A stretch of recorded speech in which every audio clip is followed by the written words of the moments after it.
August now, although this story has been dominating the headlines throughout 2023. This was the issue of the small boats crisis, and in August there was a bombshell leak that revealed that the government expected the crisis to last until at least 2028. When they're unlikely to still be here. Right. Probably. But that's okay, because Labour claim they've got all the answers to the small boats Well, that's crisis. it. Does anybody? Of course they don't. Dear France, yeah, for 480 million you can actually stop the boats. This is it. So we're giving them hundreds of millions. Yeah. It turns out they're not doing a lot. They're buying microwaves and cleaning products or something. They're not actually doing what they're doing. Now, Belgium, interestingly, did manage to stop the boats, and they got very strict about it, whereas France, they, you know, for health and safety reasons is what they're saying, they can't step in. But obviously we're giving British taxpayers money to sort this out. Wait, so what are they spending on, like baguettes or who, you know? What if French, but yeah. What do they spend it on? Garlic.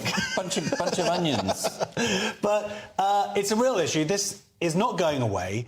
The small boats thing, I would say, is the most visible element of this idea of controlling our migration in this country, seeing people coming off these boats. Now, within there are going to be genuine asylum seekers, women and children particularly, coming from war zones and whatnot. But the big but, of course, there are also opportunists and economic migrants. There's also, I mean, a significant majority of those people coming in are young men. Yes, and young men from there. And as at the time, there were a lot of Albanians when this story was going on. Yeah, there's no war in Albania? No war, yeah. Well, Albania is not is a safe country. Is not on the red list. So obviously this is a problem. It's weird to think that an island nation should find themselves in this situation. But the problem is much greater on mainland Europe. Yeah. But the interesting thing is, I wonder if, just like we've seen with the trans issue, with various other issues, if the narrative wheel is turning, the Overton window, in terms of, to talk about this stuff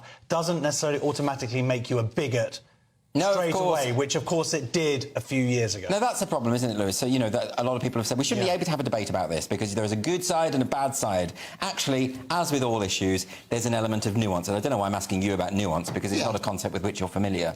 But tell us your thoughts anyway. I'm against nuance. I mean... You're against nuance. This is a country. I don't want anybody in my flat. You come into my flat, I'm going to blow your brains out if I had a gun. You're so American. That's such an American response. That's an American thing. You either there's two options here. You either put up a wall to prevent people from coming in, of some kind of wall, or you You're talking about your kids. How are you going to build a wall in your flat? So you can't build a wall. So what you do is you intercept the boats. Yes. And then you do things to those boats so that people don't want to come back. Well, I daren't ask what you mean by that, but it's going to be more American militaristic. Maybe you could perform a gig to them. Go out there. Go out there on a dinghy. That could be do some of your stand-up. A true deterrent. I don't mind making fun of myself, but something needs to be done. If you sit there and say there's nothing we can do, you know, the years that you used to run that gig. Remember, you used to do that gig in Leicester Square. Yeah, Free Until Famous. Yeah, Free Until Famous, and it was you and basically a bunch of tourists that you'd conned in there. Yeah. Immigration went down those years. Yeah. It was a good tactic, actually. I think you should bring that back.